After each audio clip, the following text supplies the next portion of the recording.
Lanjut nih, itu cerita S1 selesai nih. Ya. Nah, sekarang kenapa lu bisa langsung loncat? Kayaknya bisa gue bagi 2 part atau 3 part deh. 2 part aja deh ya. Nah, jadi sekarang kita cerita dari S1 langsung loncat S3 itu gimana caranya? Oke, kita tonton di part kedua.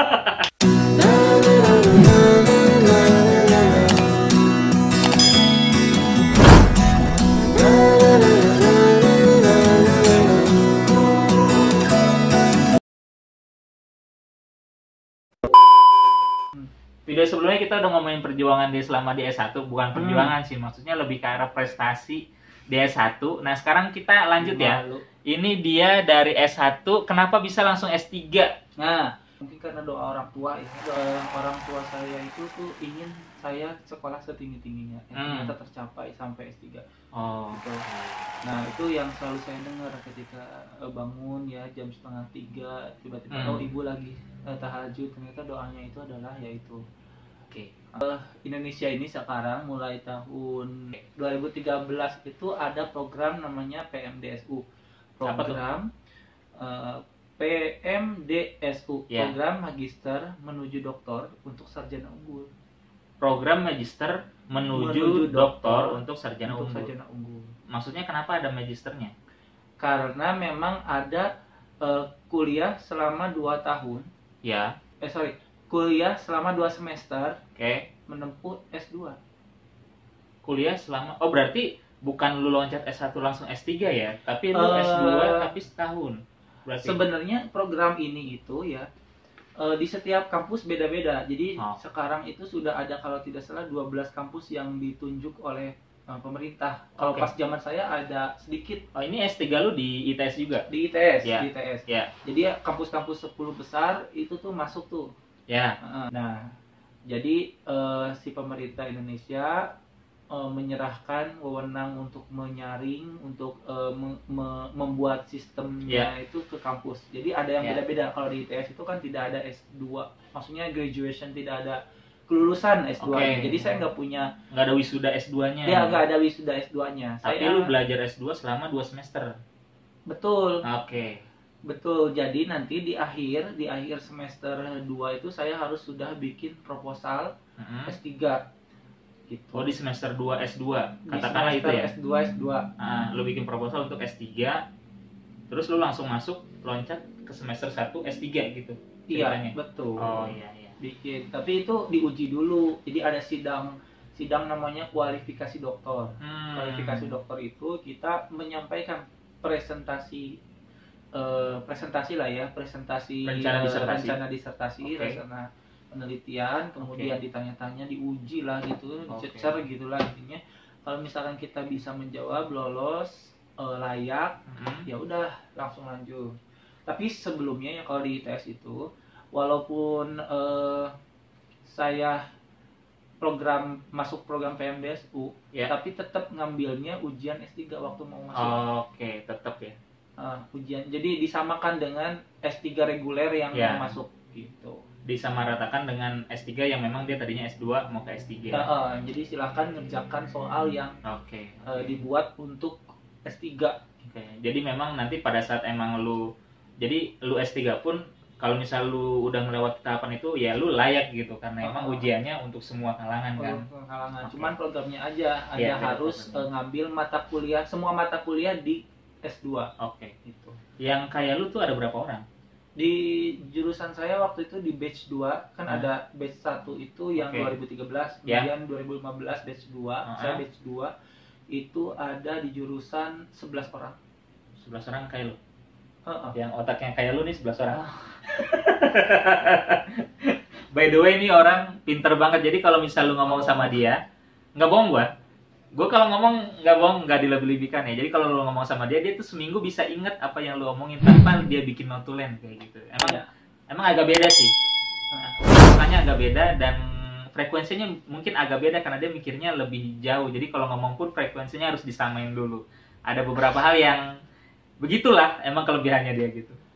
Bisa kelebihan bisa kekurangan ya? Iya, sebenarnya itu sesuatu yang harus saya evaluasi. Jadi maksudnya kan nggak semua kalangan saya lawan bicara itu Ya. tuh sama gitu Oke. kan. Jadi benar harus bisa menyesuaikan. Sip. Lanjut nih. Lu udah dapet beasiswa, lu keterima nih S3. Apa aja yang lu dapet dari program PM DSU itu? Ya ini terima kasih banget ya untuk pemerintah karena di program itu tuh banyak banget kesempatan yang saya dapat. Ya. Pertama pasti beasiswa SPP. SPP full aja. Ya, jadi dapat SPP. Oke. Ya. Kemudian SPP-nya tuh 15 juta tergantung kampus sih Oke, sebenarnya. 15 juta per semester. Per semester. Oke. Terus? Kalau misal di ITS ya segitu. Nah, kemudian dikasih uang bulanan. Oh, kayak ya S1 tadi 600.000. S3 ini? S3 ini 4 juta. 4 juta. Oke. Nah, kemudian kan nambah untuk S3 Ya. itu tuh ada biaya riset, ada apa tunjangan riset, jadi tunjangannya. Oh, berarti ada 3 nih. SPP, biaya hidup, tunjangan riset. Tunjangan riset, Berapa? tunjangan buku. Nah, totalnya jadi 4 juta pas S3. Jadi Tunjangan riset sama tunjangan buku. ya sekitar 250 berarti kan ya. Oh, itu digabungin jadi 4 juta itu. Oke. Oke, ada lagi nggak selain itu? Enggak, itu aja sih. Oh, ini juga apa istilahnya? Biaya penelitian. Tadi kan tunjangan riset itu tuh tunjangan untuk ngerjain. Tunjangannya aja. Ya. Kalau ini mah ada biaya penelitiannya setahun 60 juta. Bukan buat lu sendiri atau? Bukan, buat riset. Oh, risetnya. Buat riset itu kadang berkurang sih 60 juta. Oke. Kadang ada yang sampai ratusan. Jadi sehingga ya nombokin gitu si pembimbing tuh. Kita nombokin.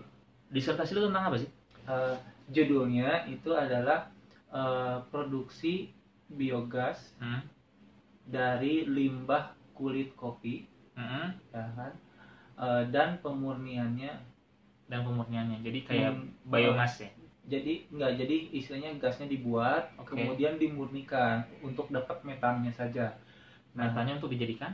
Ya kan metan bahan bakar. Oke. Biogas itu kan saya tidak tahu. Oh iya. Lanjut. Dalam biogas itu kan ada metana, ada CO2, ada gas trace gasnya yang konsentrasinya kecil lah seperti H2S dan sebagainya. Nah, di situ dimurnikan lagi menggunakan menggunakan asam amino. Menggunakan MDA berpromotor asam amino gitu. Mohon maaf Bapak terlalu ahli dan saya tidak sampai. Intinya jadi hasil penelitiannya itu nanti dari limbah kopi menghasilkan bahan bakar. Menjadi bahan bakar yang bahan bakarnya saya murnikan gitu. Jadi harapannya udah nggak ada CO2. Diaplikasikan untuk apa tuh bahan bakar? Bahan bakarnya ya untuk misal rumah tangga kalau yang paling simpel. Oh iya. Oh sama ini, gue pernah ada ke pekerjaan dulu di tempat pembuangan akhir ya. Nah itu kan biasanya kan banyak metannya, nah itu disalurin ke warga, mirip kayak gitu ya? Iya mirip. Cuman itu kan biasanya tidak lewat pemurnian dan lain sebagainya. Iya betul. Kalau udah 70% aja konsentrasinya sudah bisa dibakar sih, menghasilkan api gitu.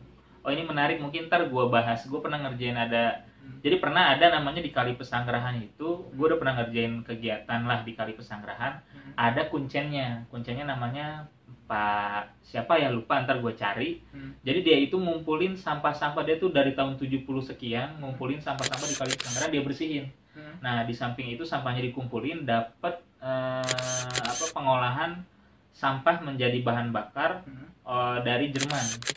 Nah itu satu, terus dia pun bisa usaha karena kan di sungai itu ada timbal ya, ada timbal. Nah timbalnya itu diambil, dijadiin golok, itu bisa. Itu mungkin ntar di sesi lain ntar gue coba tampilin. Ntar gue tampilin. Oke lah, balik lagi ke Toto. Nah jadi intinya tadi terkait dengan dia ada biogas penelitiannya, disertasinya. Berarti dari lu S1 lulus, kemudian lu S2 cuma setahun, tanda kutip, langsung ke S3, itu selama total berapa tahun tuh? Dari S1 sampai S3 ya. S2-nya aja. S2-nya satu tahun tanpa ada wisuda. Kemudian langsung S3 3 tahun. Dan Dan alhamdulillah saya bisa publikasi sampai 12 paper gitu kan. Harusnya 2 paper tapi bisa 12 lebih Internasional. Internasional. Oke. Nah, Bisa dicari di mana sih? bisa dicari di Google Scholar, nanti Google tulis Scholar. aja Toto Iswanto gitu ketemu. Nah, kemudian di Scopus juga kan paper-paper saya terindeks Scopus ya. Jadi di Scopus bisa cari juga. Kemudian satu lagi Mas, fasilitas yang diberi. Apa? Jadi kita diberikan untuk sandwich ya. Jadi itu Apa adalah program pertukaran Pelajar, mahasiswa. mahasiswa. Pertukaran pelajar enggak. Kalau pertukaran pelajar kan ada barter ya. Barter Iya. maksudnya yang dari sana ke sini Iya, gitu. iya, iya. Ini adalah program untuk peningkatan kualitas publikasi. Jadi kita bisa berangkat ke luar negeri untuk melakukan riset di kampus yang punya alat yang tidak dipunyai oleh kampus di Indonesia gitu. Lu kemana? Saya ke Jepang 6 bulan. Tuh. Iya nih, yang biayain lu ke sana siapa? Ya, Ristek Dikti. Wow, Dikti, respect. Ya, itu per bulan di luar dari yang tadi lu bilang 4 juta ya? Kalau enggak, jadinya yang 4 juta itu selama saya ke sana di postpone, ditunda. Jadi enggak diberikan. Enggak diberikan. Di upgrade lah intinya, di upgrade dengan rate yang saya perlukan ketika saya di Jepang. Oke. Tapi dari Dikti semua. Nah, selama di Jepang yang lu dapat apa aja berarti? 6 bulan ya? 6 bulan. Yang pertama adalah yang pasti kan karena ini untuk penelitian. Jadi pengalaman penelitian di sana, budaya penelitian di sana saya dapat, kemudian etos kerja di sana, kemudian data penelitiannya itu sendiri of course, kemudian apalagi ya saya bisa tahu Jepang, jalan-jalan juga daerah sana gitu kan. Nah, fasilitas dari Diktinya yang lu dapat dari Dikti itu gitu. Biaya hidup, biaya allowance fee, book, kemudian berapa kalau boleh tahu gua? Totalnya 6 bulan itu 132 ya kalau saya. 132 juta. What? 6 bulan. Yang lu bisa save berapa? Gue langsung kepikiran duitnya. Waduh, ini otaknya ya beda ya. Karena kan di sana emang gede ya, 132 juta per 6 bulan. Tapi kan biaya hidup di sana gede kan? Wah iya itu, makanya saya juga ada shock culture. Kalau saya sih sebetulnya kalau culture ke budaya lingkungan sih bisa menyesuaikan. Ya. Shock culture-nya itu tuh ke belanja gitu oh, Mas. Tapi aduh, ini satu kresek di Jepang itu tuh minimal ya buat kebutuhan seminggu. Seminggu nih, buat seminggu ya, yang isinya tuh susu, jus 2 gitu kan. Terus yang saya bisa masak bawang cabe gitu kan. Itu tuh 800.000. What? Satu kresek kecil. Satu kresek Indomaret? Yang putih segini lah gitu. Kalau yang di kita kan, paling cuman nggak nyampe 100 ya? Oh, 100 sampai 150.000. Berarti perbandingannya itu bisa 6 sampai 7 kalinya biaya hidup di sana. Mahal banget. Kosannya aja di sana itu saya kebetulan kan nggak di kosan kampus. Atau apartemen ya? Di sana itu saya ke real estate. Jadi di sana itu udah dipegang sama pengembang semua Mas tempatnya. Jadi nyewanya itu kos-kosan yang nyaman banget lah, seperti apartemen gitu. Nah, itu per bulannya sampai 7 juta. Per bulannya 7 juta untuk kosannya aja. Oh, itu di sana kan udah plus air plus listrik ya? Ya itu 7 juta itu plus air plus listrik. Itu dengan menghemat ya, gitu. Jadi kalau jor-joran ya nggak bakalan banyak nyisa sih. Ya, saya juga balik ke Indonesia nggak nyisa banyak. Tiketnya tapi dibiayain. Udah kita tinggal ngerjain riset kita aja. Semuanya dibayarin. Nah, kalau dan itu di luar Mas. Di luar biaya yang 132 juta itu. Pokoknya sebulan itu rate-nya 130.000 yen. Oke. Selama di Jepang lu Inggris ngomongnya? Iya, karena di kampus saya itu kampus apa sih? Namanya Ishikawa Prefectural University. Itu di mana? Itu di Ishikawa. Di Ishikawa Prefecture. Jadi di bagian mana ya itu? Ya sini ada Google Map-nya, ntar gue taruh di sebelah sini. Nah.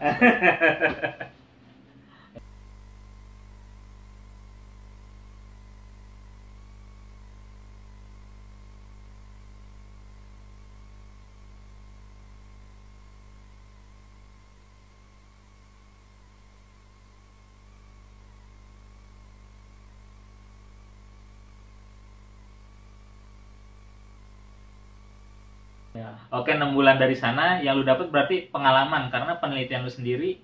Ya, pengalaman sama penelitian. Jadi penelitiannya di sana. Iya. Karena teknologinya di sana. Iya, sorry.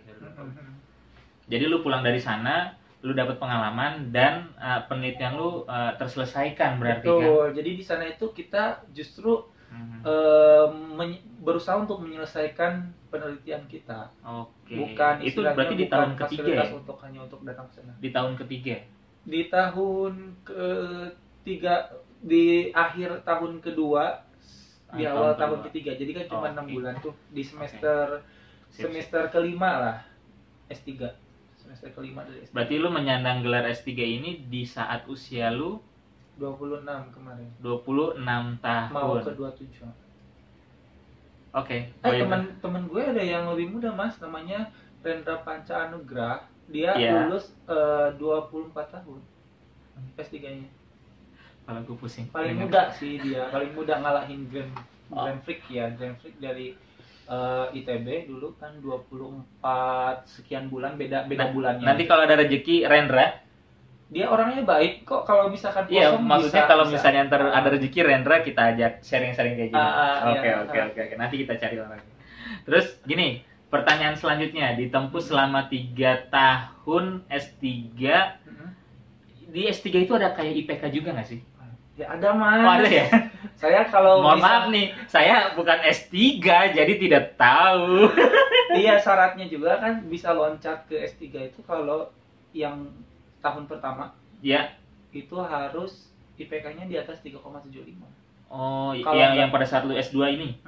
Oke. Kalau nggak bisa itu kena teguran dan di downgrade. Jadi nantinya hanya dibiayai untuk menyelesaikan S2. Oke, 3,75 selama lu tanda kutip S2 yang nggak wisuda itu 3,75. Minimal. Nah, selama S3 ini ada minimalkah 3,75 juga atau bebas? Iya, karena pasca sarjana itu disebut cum laude-nya itu bukan di 3,5, bukan. Tapi 3,75. Oke, lu cum laude juga?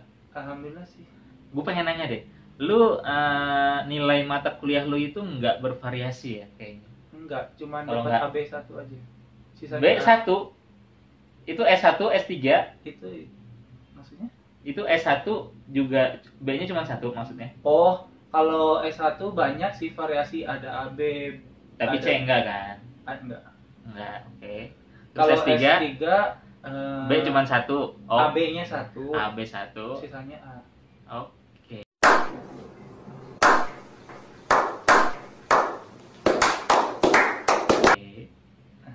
Ya sudah.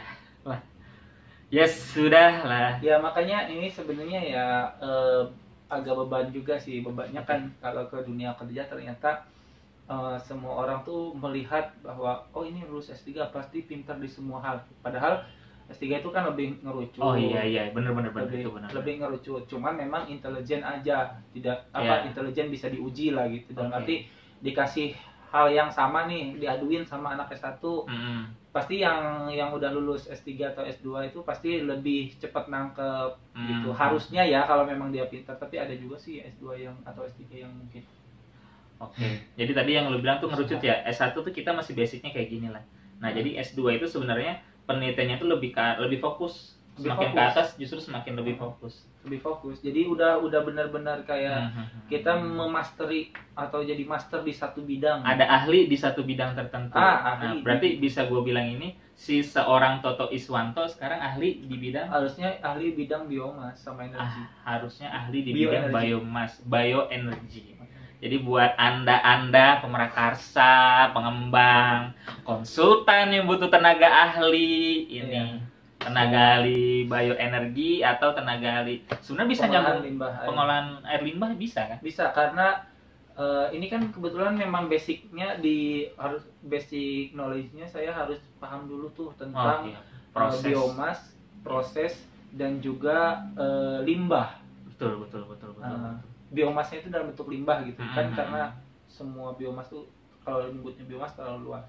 Kita ke biomas karena saya pribadi itu lebih ke biomass to energy gitu. Jadi yang punya selulose, hemiselulose sama lignose. Mantap. Sangat respect dengan Mas Toto. Jadi semoga nanti Bos, wow. Saya ini hanya manusia biasa, Mas. Yang S1-nya angkanya bervariasi. A ada, B ada, C ada, D sempet ada. Oke, mungkin ada suatu quote buat Mas Toto, buat teman-teman ya, biar lebih semangat untuk belajar. Gimana? Bermimpi, dream, believe, and make it happen. Dream, believe, and make it happen. Jadi jangan takut untuk bermimpi ya. Jangan takut untuk bermimpi Dan berusaha, cari peluang, dan buktikan kalau kamu mampu, bisa. Oke, thank you Mas Toto, sharing-sharingnya semoga bermanfaat. Mas Toto ini punya YouTube. Mas Toto juga punya YouTube, jadi lu bisa juga subscribe juga YouTube-nya dia. Apa Tok? Di sini ya. Di sini apa namanya? Toto Iswanto. Toto Iswanto. Jangan lupa subscribe, tekan tombol lonceng biar lu tahu video-video Mas Toto ntar apa aja. Terus kalau misal lu suka video ini, jangan lupa like, terus share ke teman-teman lu kalau lu rasa bermanfaat. Lu komen juga biar gua bisa tahu ntar gua bahas apa juga ke depannya yang menarik ya, sesuai dengan keinginan lu. Terus biar lu tahu video gua ke depannya apa aja, jangan lupa subscribe dan tekan lonceng. Oke, gitu. Gua thank you Toto.